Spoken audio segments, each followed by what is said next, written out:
Assalamualaikum warahmatullahi wabarakatuh. Salam sejahtera bagi kita semua. Perkenalkan, nama saya Naila Halatus Salihah dari kelompok 1.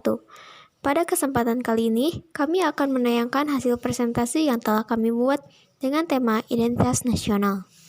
Pada saat kami presentasi, Anda diharapkan memfokuskan mata terhadap presentasi yang kami sampaikan. Ketika ada hal yang kurang jelas atau kurang dimengerti, Anda dapat menanyakan pada saat akhir presentasi. Dan sebelum mengawali presentasi kali ini, marilah kita berdoa menurut agama dan kepercayaan masing-masing secara bersama. Berdoa dipersilahkan.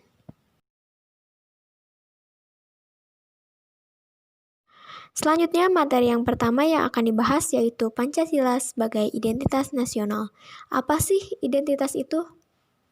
Kata identitas berasal dari bahasa Inggris identity yang berarti ciri-ciri, tanda-tanda, ciri khas, jati diri pada perorangan suatu kelompok tertentu yang bisa membedakannya dengan orang lain atau kelompok yang lainnya.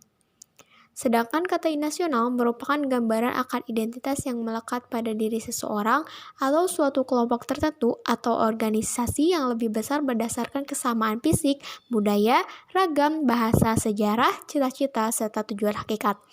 Identitas nasional kita dalam kehidupan berbangsa dan bernegara adalah Pancasila yang penerapannya terlihat dalam kehidupan kita dalam arti luas.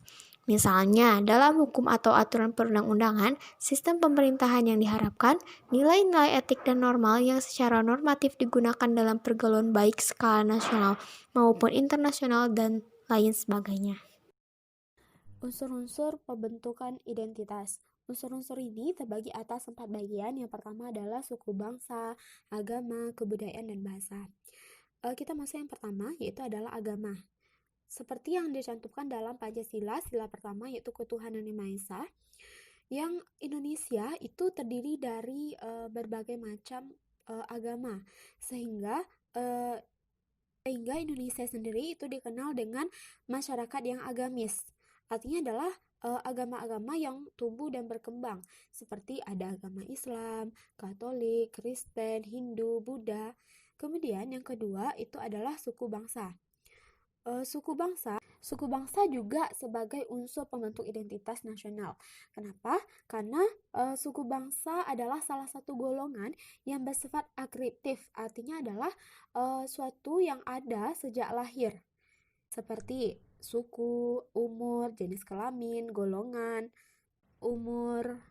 Kemudian yang ketiga adalah kebudayaan. Budaya merupakan suatu pedoman atau rujukan bagaimana manusia itu bisa menghadapi keadaan lingkungannya untuk bertahan hidup. Sehingga budaya termasuk salah satu faktor pembentukan identitas nasional. Jadi dengan berbagai macam budaya yang dimiliki di Indonesia, oleh karena itu kita harus melestarikan budaya yang merupakan warisan dari nenek moyang kita. Kemudian yang keempat adalah bahasa. Bahasa ini merupakan salah satu simbol atau lambang secara verbal. Tentunya bahasa ini digunakan sebagai sarana komunikasi dan sarana menyampaikan informasi antar sesama manusia baik secara langsung maupun secara tidak langsung. Dari unsur-unsur pembentuk identitas di atas tersebut dapat pula dibagi menjadi beberapa pembagian unsur-unsur identitas. Seperti yang pertama adalah identitas fundamental.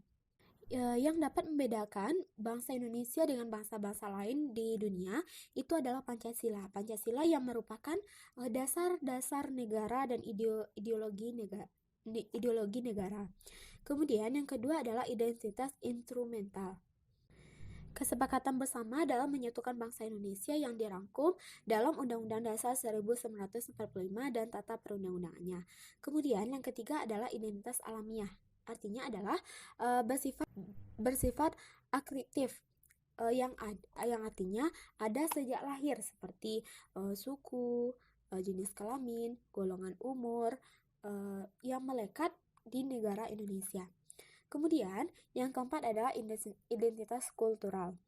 Di Indonesia sendiri, penduduk Indonesia itu terbagi menjadi 2 bagian secara garis besar. Ada bagian barat itu kebanyakan mayoritasnya adalah bangsa Melayu, dan di bagian timur itu mayoritasnya adalah bangsa yang bersuku di Papua. Yang kelima itu adalah identitas politik.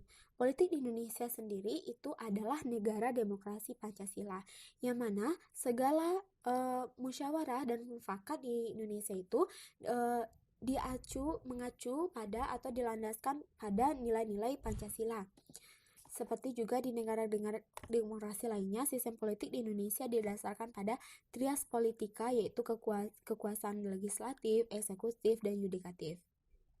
Kemudian yang terakhir itu adalah identitas sosial ekonomi. Perekonomian Indonesia yang di dalamnya terkandung Undang-Undang Dasar 1945, yang perekonomian Indonesia itu diatur dalam Undang-Undang Dasar 1945 yang bersifat kerakyatan, yang mana kekayaan alam dan segala hal yang menyangkut hajat hidup orang banyak diatur oleh negara sebesar-besarnya digunakan dalam mensejahterakan seluruh penduduk Indonesia, seperti yang lembaga atau badan yang menyangkut di dalamnya seperti BUMN, BUMS, dan koperasi. Semua lembaga itu bertujuan untuk mensejahterakan seluruh penduduk. Faktor-faktor yang mendukung kelahiran identitas nasional bangsa Indonesia. Kelahiran identitas nasional suatu bangsa memiliki sifat, ciri khas, serta keunikan sendiri-sendiri yang sangat ditentukan oleh faktor-faktor yang mendukung kelahiran identitas nasional tersebut. Adapun faktor-faktor yang mendukung kelahiran identitas nasional bangsa Indonesia yaitu yang pertama, faktor objektif yang meliputi faktor geografis ekologis dan demografis. Kondisi geografis ekologis yang membentuk Indonesia sebagai wilayah kepulauan yang beriklim tropis dan terletak di persimpangan jalan komunikasi antar wilayah dunia di Asia Tenggara, itu mempengaruhi perkembangan kehidupan demografis, ekonomis, sosial, dan kultur bangsa Indonesia. Yang kedua, faktor subjektif, yaitu faktor historis atau sejarah, sosial, politik, dan kebudayaan yang dimiliki bangsa Indonesia. Faktor historis yang dimiliki Indonesia juga mempengaruhi proses pembentukan masyarakat dan bangsa Indonesia beserta identitas nasionalnya. Melalui interaksi berbagai faktor yang ada di dalamnya dan hasil dari berbagai interaksi, faktor tersebut melahirkan proses pembentukan masyarakat, bangsa, dan negara beserta identitas bangsa Indonesia. Sedangkan menurut Robert De Ventos, bagaimana dikutip Manuel Castells dalam bukunya The Power of Identity, mengemukakan teori tentang munculnya identitas nasional suatu bangsa antara 4 faktor penting, yaitu yang pertama faktor primer. Faktor ini mencakup etnisitas, teritorial atau wilayah, bahasa, agama, dan yang sejenisnya. Yang kedua itu faktor pendorong. Faktor ini terdiri dari pembangunan komunikasi dan teknologi atau IPTEK. Jadi pembangunan atau kemajuan IPTEK itu termasuk identitas nasional. Yang ketiga itu faktor penarik. Faktor ini mencakup modifikasi bahasa dalam gramatika yang resmi, tumbuhnya birokrasi, dan pemerataan sistem pendidikan nasional. Yang keempat, faktor reaktif. Faktor ini meliputi penindasan, dominasi, dan pencarian identitas alternatif melalui memori kolektif rakyat. Dasar filsafat suatu bangsa dan negara berasal dari pandangan hidup yang bersumber kepribadiannya sendiri. Jadi, Indonesia dalam menetapkan dasar filsafat suatu bangsa itu berdasarkan prinsip-prinsip yang ada pada bangsa tersebut atau yang dianut oleh bangsa tersebut. Pancasila sebagai filsafat negara bersumber dari nilai-nilai budaya dan keagamaan yang dimiliki oleh bangsa Indonesia sebagai kepribadian bangsa. Jadi Indonesia menetapkan filsafat negara Indonesia yaitu Pancasila itu berasal dari nilai-nilai budaya dan keagamaan yang dimiliki oleh bangsa Indonesia. Kepribadian, jati diri, serta identitas nasional Indonesia yang ada pada filsafat Pancasila harus dicari dan dipahami melalui sejarah bangsa Indonesia sejak zaman kerajaan dan sebelum penjajahan.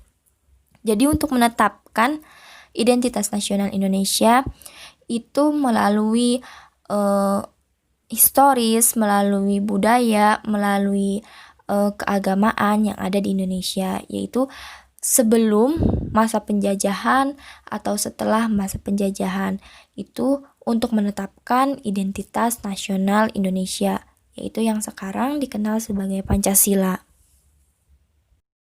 Sekian presentasi dari kelompok 1. Jika ada yang kurang jelas atau ingin ditanyakan, silakan mengajukan pertanyaan. Kami membuka tanya jawab untuk 3 pertanyaan. Mohon maaf bila ada kesalahan. Wassalamualaikum warahmatullahi wabarakatuh.